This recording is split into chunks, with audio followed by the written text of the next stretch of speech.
আমাদের সব বন্ধুদের সিংহ প্রতিদিন শিকার করতেছে, আর এভাবে চলতে থাকলে আমরা সবাই শেষ হয়ে যাব। হ্যাঁ, কিছু একটা ব্যবস্থা করতে হবে। আচ্ছা, আমার মাথায় একটা বুদ্ধি আসছে। এটা করলে কেমন হয়? চলো সিংহকে বলি, আমরা প্রতিদিন তোমার জন্য খাবার পাঠাবো, তোমার কষ্ট করে শিকার করতে হবে না। আমরা নিজেরা একজন যাব তার কাছে, এটা বলি। এটা বলে তাকে একটা ফাঁদে ফেলবো। ভালো ধারণা।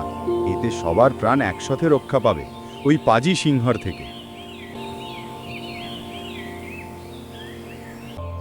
কে এসেছে আমার গুহায়? হে মহারাজ, আমরা তোমার জন্য একটা প্রস্তাব এনেছি।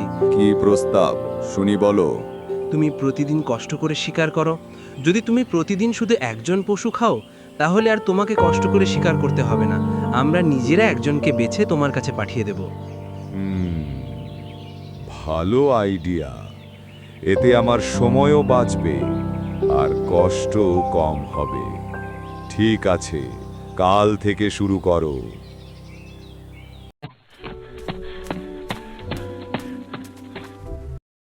এত দেরি কেন? আমি তো ক্ষুধায় আর রাগে পাগল হয়ে যাচ্ছি। মহারাজ, আমি সময় মতোই এসেছিলাম, কিন্তু পথে আরেকটা সিংহ আমাকে আটকায়।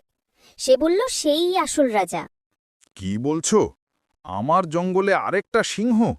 কে সে? দেখাও আমাকে। আসুন মহারাজ, আমি আপনাকে দেখাই।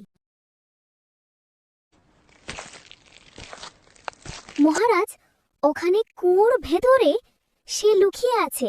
আরে, সত্যিই তো একটা সিংহ দেখা যাচ্ছে। তুই সাহস কিভাবে করলি আমাকে চ্যালেঞ্জ করতে? সাবধান মহারাজ, ও কিন্তু খুব শক্তিশালী। আমি দেখিয়ে দেব কে শক্তিশালী, কে রাজা।